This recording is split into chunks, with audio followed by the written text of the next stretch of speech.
Friends, how are you? Welcome to our YouTube channel Khabar in education.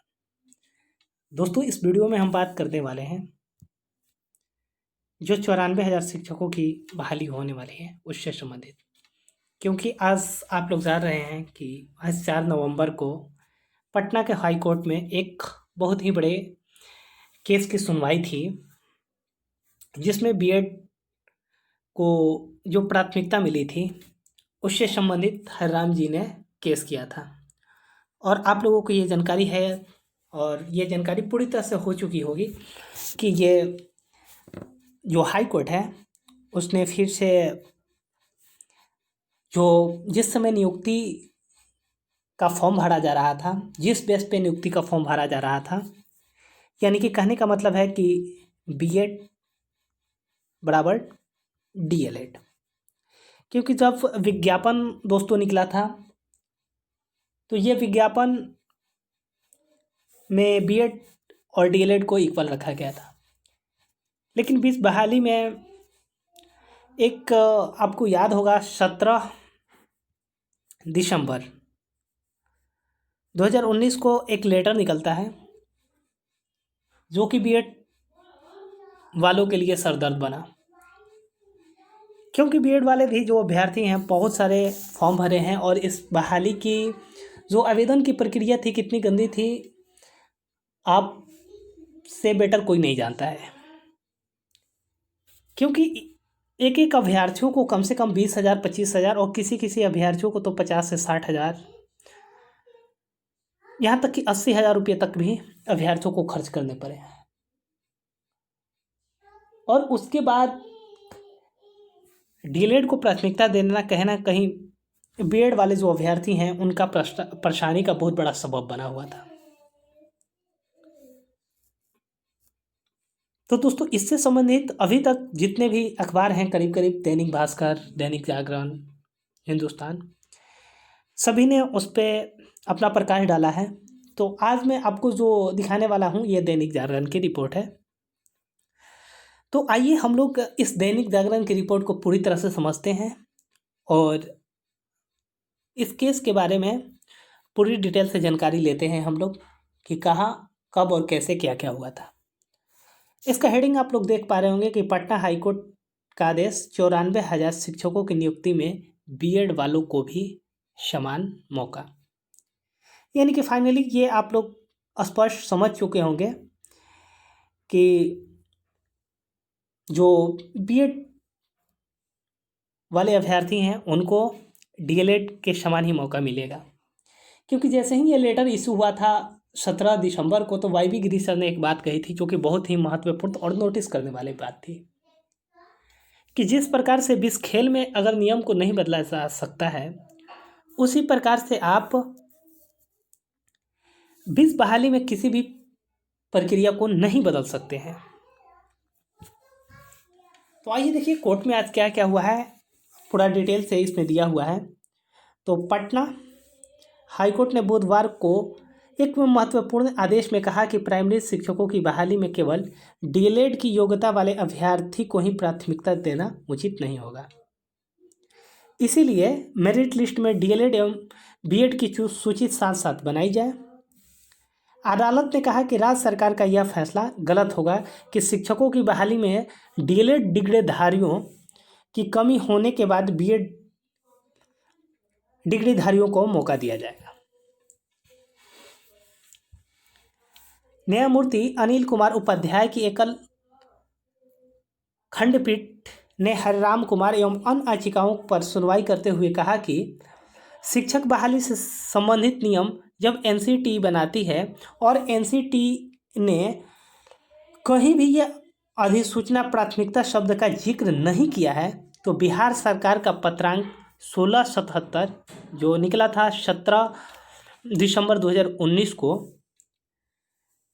DElEd अभ्यर्थियों को प्राथमिकता देने की बात कैसे सोच ली। कोर्ट ने यह भी कहा कि जब बहाली की प्रक्रिया चल रही थी तो बीच में ही नियम कैसे बदल दिए गए। दोस्तों, हमने उस पर भी इसका जिक्र किया है कि बीच बहाली में कोई भी नियम कैसे बदला जा सकता है। आपको नहीं लेना था, आप ये शुरू में ही ये लेटर निकाल देते हैं, या फिर डीएलएड वालों को प्राथमिकता देनी थी तो ये शुरू में ही लेटर निकाल कर ये कहा जा सकता था कि डीएलएड वाले अभ्यर्थी नहीं रहेंगे तब हम बीएड वालों को लेंगे। तो इसमें अपने विवेक का प्रयोग करते हैं और बीएड धारी अपना उस पर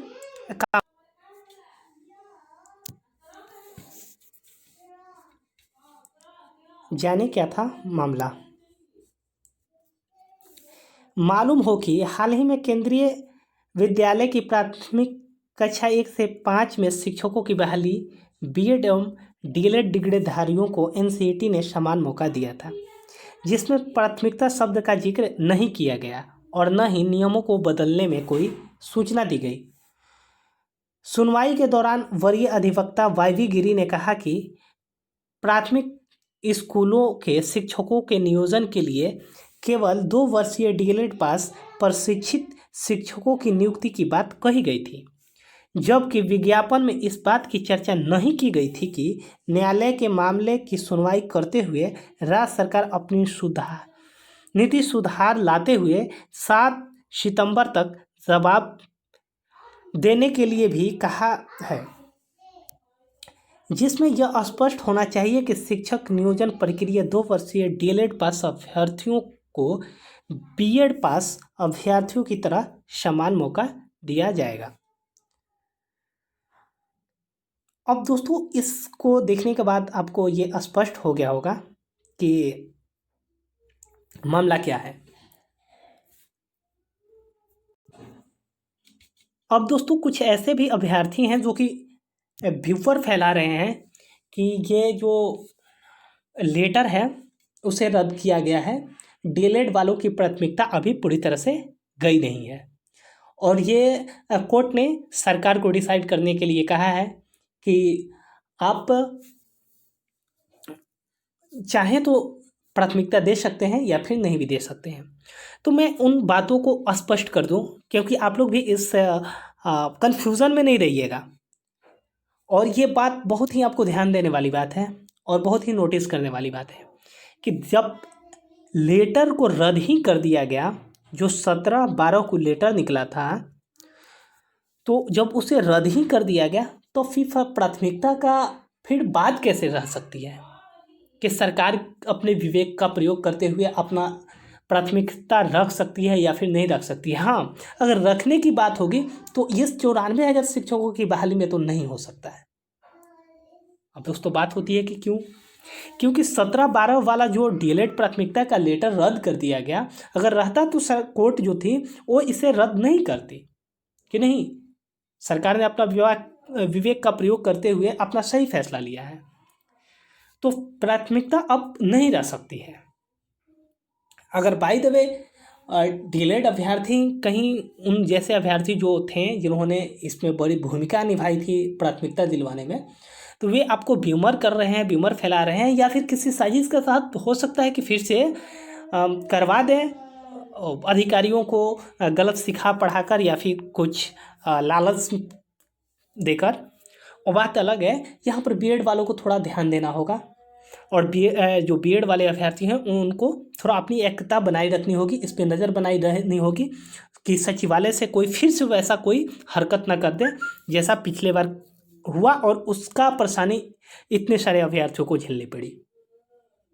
हाँ, अगर प्राथमिकता देने की बात है तो प्राथमिकता सरकार दे सकती है,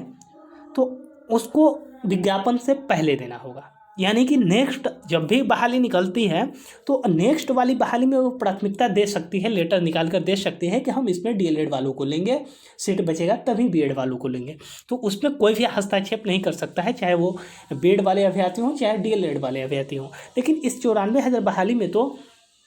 ये अब कदापि नहीं हो सकता है कि डीएलएड वालों को प्राथमिकता मिल जाएगी। तो दोस्तों आप निश्चिंत रहें, और ख़ासकर जो बीएड वाले अभ्यर्थी हैं वो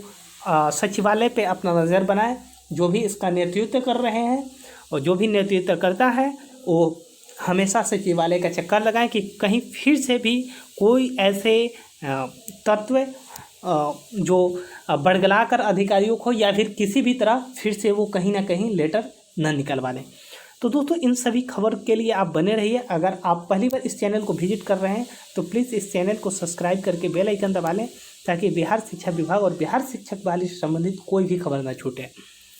और साथ ही साथ अगर एक खबर आपको अच्छी लगी हो तो प्लीज़ इस वीडियो को लाइक प्लस शेयर ज़रूर कर दें। थैंक यू, धन्यवाद।